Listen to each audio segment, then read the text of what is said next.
திருமாவளவன் அவர்களோட ஸ்பீச் வந்து கம்ப்ளீட்டாக வந்து டிஃப்ரெண்ட்டாக வந்து இருக்குது. இத்தனை நாளாக வந்து திருமாவளவன் அவர்கள் வந்து நான் திமுக கூட்டணியில் தான் இருப்பேன் அப்படிங்கிற விஷயத்தை வந்து ரொம்ப தெளிவாக வந்து ஸ்ட்ராங்காக வந்து சொன்னாங்க. ஆனால் இன்றைக்கான ஸ்பீச்சில் வந்து அதிமுக கூட்டணியில் போவதற்கு எனக்கு எந்த தயக்கமும் கிடையாது அப்படிங்கிற விஷயத்த சொல்லியிருக்காங்க. ஸோ வந்து திருமாவளவன் அவர்கள் சொன்னதுக்கு பின்னாடி என்ன காரணம் அப்படின்னு பார்த்தீங்கன்னா, ஃபஸ்ட்டு ரீசன் வந்து அதிமுகவை அப்ரோச் பண்ணுறாங்களா அப்படிங்கிற ஒரு கேள்வி வந்து எழுகிறது. அப்படி இல்லைன்னா திமுகவுக்கு பயத்தை வந்து உண்டாக்குறாங்களா அப்படிங்கிற கேள்வி வந்து எழுகிறது. டீட்டெயிலாக பேசலாம். என்ன பேசியிருக்காங்க, இதுக்கு பின்னாடி என்ன இருக்குது பேசலாம்.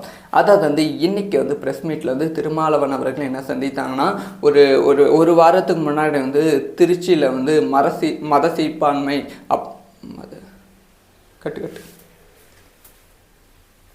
ஓகே திருச்சியில் வந்து பயங்கரமான ரோட் ஷோ வந்து நடத்தியிருந்தாங்க. இந்த ரோட் ஷோ நடத்துவதற்கு முன்பு வந்து அதிமுக முன்னாள் அமைச்சர் வந்து சண்முகத்தை வந்து திருமாவளவன் அவர்கள் சந்தித்த அப்புறமா ஒரு புத்தகத்தை பரிசாகவும் கொடுத்தாங்க. இந்த ஒரு விஷயம் வந்து அதிகமாக பேசப்பட்டது. ஒருவேளை அதிமுக கூட்டணியில் திருமாவளவனை கூப்பிட்டு போவதற்காக சண்முகம் அவர்கள் வந்திருக்காங்களோ, ஸோ அதிமுக கூட்டணியில் வந்து இணைப்பதற்கான பேச்சுவார்த்தை நடத்தியிருக்காங்களோ அப்படிங்கிற கேள்வி நிறையவே வந்து எழுந்தது. ஆனால் அதை வந்து இப்போ வந்து திருமாவளவன் அவர்கள் மறுத்திருக்காங்க. நான் அரசியல் காரணத்துக்காக சந்திக்கவில்லை, நட்பு ரீதியாக அரசியல் நாகரிகத்துக்காக வந்து நான் சண்முக அவர்களை வந்து சந்தித்தேன் அப்படிங்கிற ஒரு விளக்கத்தை வந்து கொடுத்துருக்காங்க. அதுக்கப்புறமா வந்து செய்தியாளர்கள் கேட்ட கேள்விக்கு, அதாவது வந்து நீங்கள் வந்து அதிமுக கூட்டணியில் இணைவீங்களா அப்படின்னு சொல்லி கேட்ட கேள்விக்கு, அதிமுக கூட்டணியில் இணைவதற்கு எனக்கு வந்து எந்த விதமான தயக்கமும் கிடையாது, ஆனால் அதில் பிஜேபி அது இருக்குது அப்படிங்கிற விஷயத்த சொல்லியிருக்காங்க. இத்தனை நாளாக நான் திமுக கூட்டணியில் தான் இருப்பேன் அப்படின்னு சொன்ன திருமாவளவன் அவர்கள் இப்போ வந்து நான் அதிமுக கூட்டணியில் இணைவதற்கு எந்த தயக்கமும் கிடையாது அப்படிங்கிற விஷயத்த சொல்லியிருக்காங்க. இது கொஞ்சம் கொஞ்சம் கொஞ்சம் முன்னாடி போய் பார்த்தா திருமாவளவன் என்ன சொல்லியிருக்காங்கன்னா, அதிமுக பிஜேபி கூட்டணி நிலையானது கிடையாது, கடைசி நிமிஷத்தில் கூட பிஜேபி கூட்டணி வந்து அதிமுகவிலிருந்து பிரிவதற்கான வாய்ப்புகள் இருக்குது அப்படிங்கிற விஷயத்தை வந்து திருமாவளவன் அவர்கள் சொல்லியிருக்காங்க. இப்போ திருமாவளவன் அவர்களோட பிரச்சனை என்ன அப்படின்னு பார்த்தீங்கன்னா வந்து, அதிமுக கூட்டணிக்கு போவது பிரச்சனை கிடையாது, அதில் பிஜேபி இருக்குது, அதான் பிரச்சனை. பிஜேபி இல்லைன்னா அதிமுக கூட்டணியில் திருமாவளவன் அவர்கள் போவதற்கான வாய்ப்புகள் ரொம்ப ரொம்ப அதிகம்.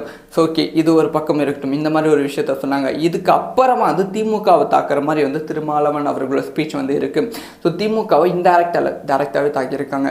நாங்கள் ஆளுங்கட்சியோட கூட்டணியில் வந்து இருக்கோம், திமுகவோட கூட்டணியில் இருக்கோம், ஆனால் வந்து எங்களை கொடியை அகற்றாங்க, நிறைய சிக்கல்கள் கொடுக்குறாங்க, பொது நிகழ்ச்சி வந்து நடத்த முடியலை, ரோட் ஷோ வந்து நடத்த முடியல, இந்த மாதிரி வந்து ஆளுங்கட்சியை வந்து எங்களுக்கு வந்து சிக்கல் கொடுத்து கொண்டு இருக்குது அப்படி சொல்லி அதே ப்ரெஸ் மீட்டில் வந்து சொல்கிறாங்க. ஸோ திமுக கூட்டணியில் இருக்கும் கட்சிகளான சிபிஎம், இப்போ வந்து விடுதலை சிறுத்தை கட்சி, வைகோ தொடர்ந்து வந்து திமுகவுக்கு எகெயின்ஸ்டாக வந்து இன்டைரக்டாக எகெயின்ஸ்டாக வந்து பேசிட்டு இருக்காங்க. ஃபர்ஸ்ட் டைம் வந்து திருமாவளவன் அவர்கள் அதிமுக கூட்டணியில் போவதற்கு எனக்கு எந்த தயக்கமும் கிடையாது அப்படிங்கிற விஷயத்தை வந்து சொல்லியிருக்காங்க.